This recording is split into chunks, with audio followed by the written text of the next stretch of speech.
గురువు గురువు గారు తను చేరుకున్న స్థానానికి తన శిష్యుని కూడా తీసుకెళ్ళాలి అని చెప్పి సదుద్దేశంతో కుర్రా శ్రీనివాసరావు గారు ఈ యొక్క ఈ యొక్క తైకాండ్ పోటీ క్లాసెస్ పెట్టి అందరిని కూడా వారిలో ఉన్న శక్తి సామర్థ్యాలను వెలికి తీసి వారిని ముందుకు నడిపించుకుంటూ తన స్థానానికి చేర్చుకునే విధంగా చేస్తున్న గురువు గారికి ధన్యవాదాలు.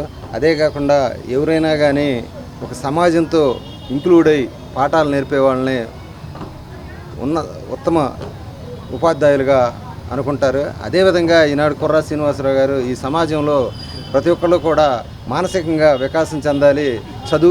చదువులే కాదు, బట్టీలు పట్టే చదువులే కాదు, వాటితో పాటు క్రీడలు కూడా ఉండాలి. ఈ క్రీడల్లో కూడా ముందుకెళ్ళాలి. ఈ క్రీడల వల్ల మానసికంగా వికాసం చెందుతారు విద్యార్థులందరూ కూడా.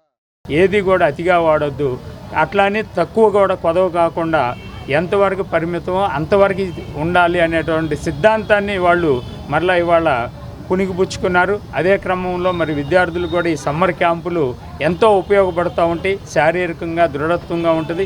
అందుకోసం ఈ కేఎస్ఆర్ అకాడమీ వారు తీసుకున్నటువంటి ఈ సమ్మర్ క్యాంపు మంచి నిర్ణయం. దాన్ని మరి సపోర్ట్ చేసి తల్లిదండ్రులు కూడా మరి వారి యొక్క పిల్లల్ని తీసుకొచ్చి ఆహ్లాదంగా ఉంచే విధంగా చూడటం, మరి అలాగే ఖాళీ సమయాల్లో వాళ్ళు విద్యుత్ పరికరాలకు కానీ, నీటి గుంటల వద్దకు కానీ, మరి పొలాల్లో కానీ ఆడుకునేటప్పుడు పురుగులు విష సర్పాల జోలికి కూడా వెళ్లకుండా తల్లిదండ్రులు గమనిస్తూ ఉండాలి.